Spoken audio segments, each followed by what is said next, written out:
sais pas si vous avez remarqué, mais quand on fait la queue, c'est toujours notre queue la plus lente. On casse. Et les autres queues, elles vont vite. Ouais, comme par hasard, ouais, pardon. Un jour, je faisais la queue pour acheter un ticket de métro avec mon meilleur ami. Et ça prenait un temps fou. On marchait à un rythme de 1 pas par minute, alors qu'à côté, ça passait vite.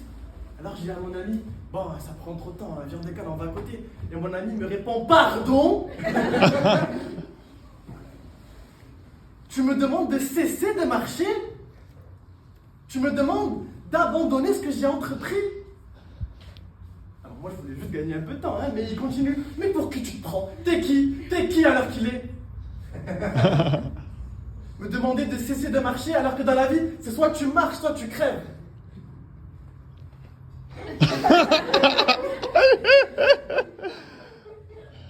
Alors je suis gentiment relé dans la file et j'y attends juste plus de temps. Ça m'a permis de me demander, mais d'où vient cette peur de s'arrêter? Cette peur d'abandonner? S'arrêter, c'est la honte. Bouh, s'arrêter.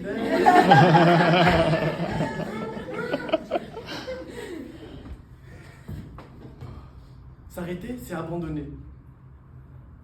À tous nos parents qui ne savent même pas ce que l'on fait dans la vie, mais tant qu'on ne s'arrête pas, c'est bon. Tout va bien.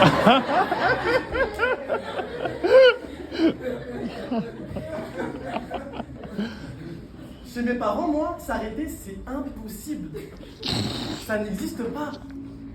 Parler de faire une pause, voilà, sacrilège.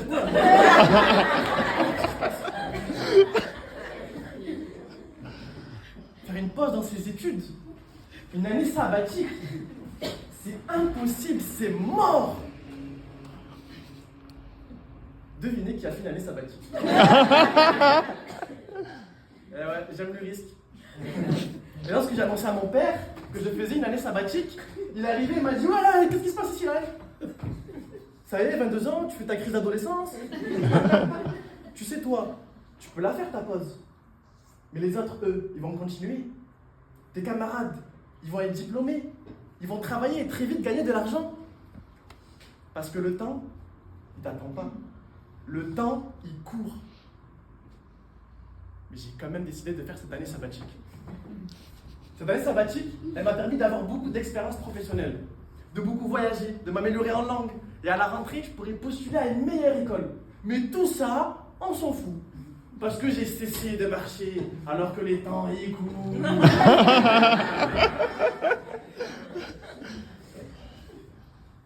Et si je n'avais pas pris cette pause dans mes études, je ne serais pas là aujourd'hui. À fièrement porter ma voix. Et je n'aurais jamais appris que, durant toute ma vie, c'était peut-être Yacine qui parlait, mais pas moi. Mais je ne lui en veux pas à mon père. Il vient peut-être d'un autre temps. Peut-être qu'en tant que mécanicien, il a passé sa vie à courir après le travail et l'argent. Je vous l'annonce et c'est malheureux, mais vous vous rendez compte? 22 ans, sans faire une sortie avec ses enfants. Pas une activité, pas un voyage, pas un moment partagé, pas un souvenir créé. Le temps, c'est de l'argent.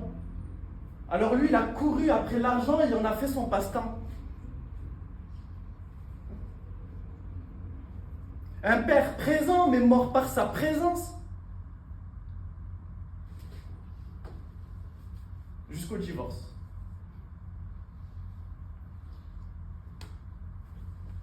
Le divorce. C'est pas merveilleux.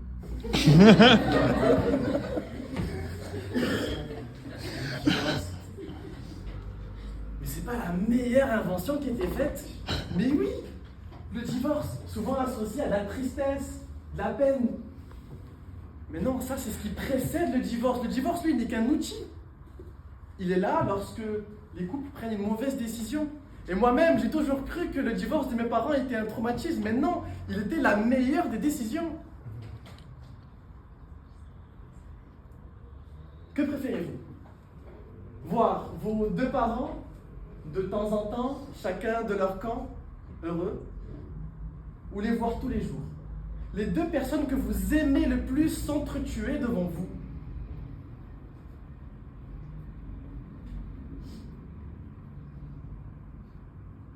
Cesser de marcher,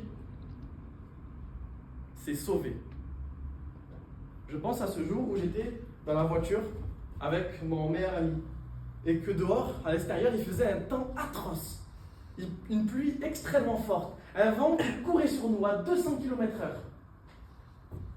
Un brouillard qui était tel que l'on ne voyait plus rien. Et alors je dis à mon ami, bon là il faudrait peut-être s'arrêter. Et que mon ami me répond, moi m'arrêter, ça parle quoi?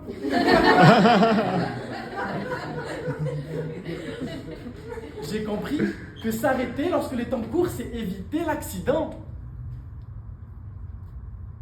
Mais le temps passe. Ma mère m'expliquait que pour dire temps en arabe, on disait al-asr. Mais l'asr, ça veut dire pressé.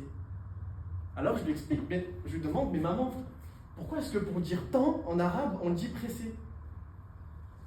Alors elle m'explique que l'arabe n'est pas une langue de notion, mais une langue de verbe, d'action.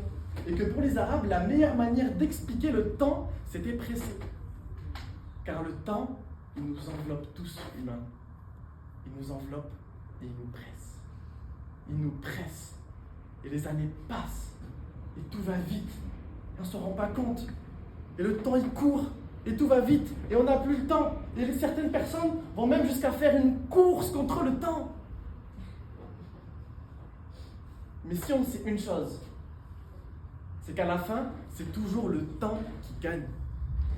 Usain Bolt n'avait même pas encore levé le pied de sa course que le temps, lui, avait déjà gagné.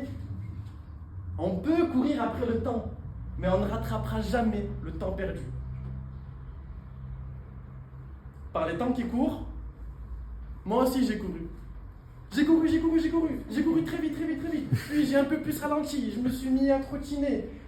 Je me suis mise à marcher et enfin je me suis arrêté. Si le temps est pressé, ça c'est un attribut parisien. Mais moi je suis marseillais. Alors je vais profiter de mon temps. Et même si les temps courent et que le monde entier se lance dans cette course, moi j'ai décidé de m'arrêter. Pour respirer. Regardez autour de moi, profitez de ce moment.